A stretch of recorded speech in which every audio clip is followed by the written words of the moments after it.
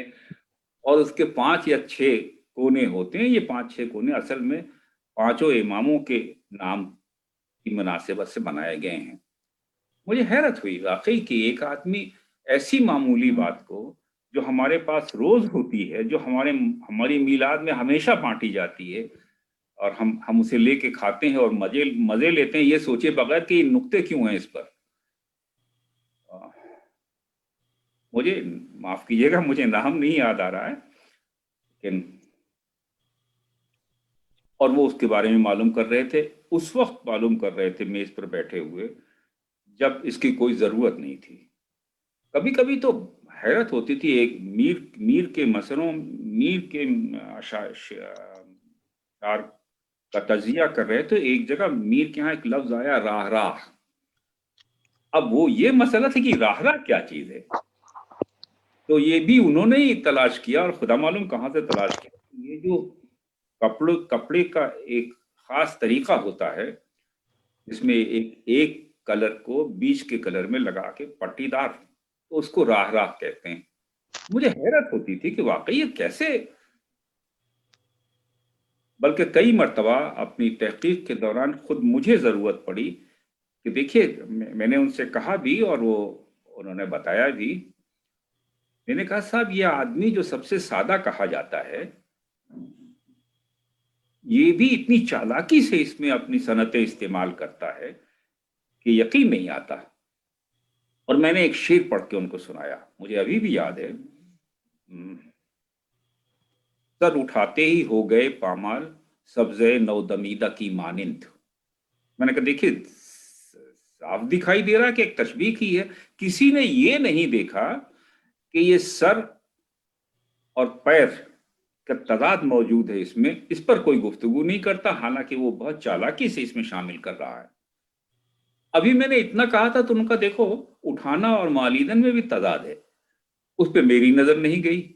تو مجھے حیرت ہوتی تھی کہ ایک شخص کس طرح اور شعر کے کیسے غیر معمولی معنی بیان کرتا تھا. اگر دیکھنا چاہیں تو شعر شورانگیز کی یہ جلدیں ہیں، ایک پیج یا ایک صفحہ نہیں، پورے ہر شعر کے ساتھ یہ معاملہ کیا ہے انہوں نے، اور وہ معنی بیان کیا جو ہمارے حاشیے خیال میں نہیں آتے.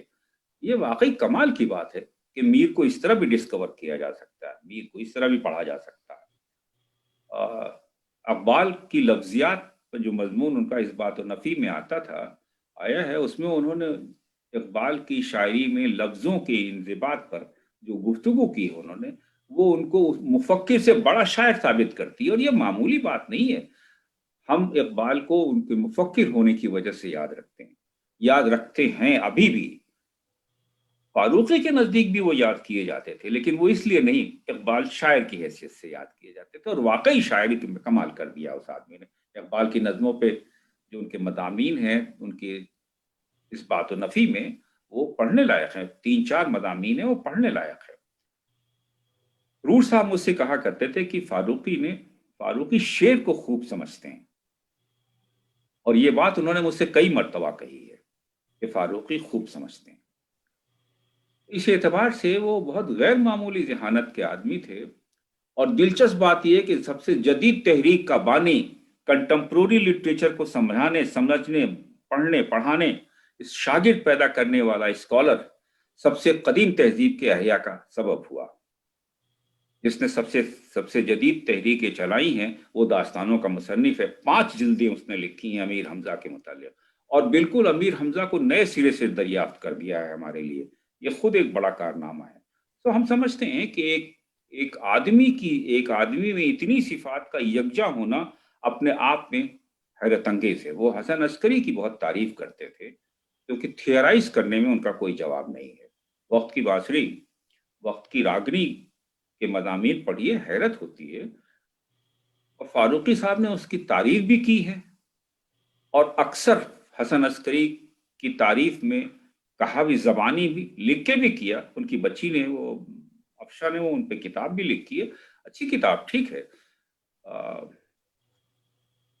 بعض مشرقی مزاج کے لوگوں کے درمیان اتنی مقبول نہیں ہوئی.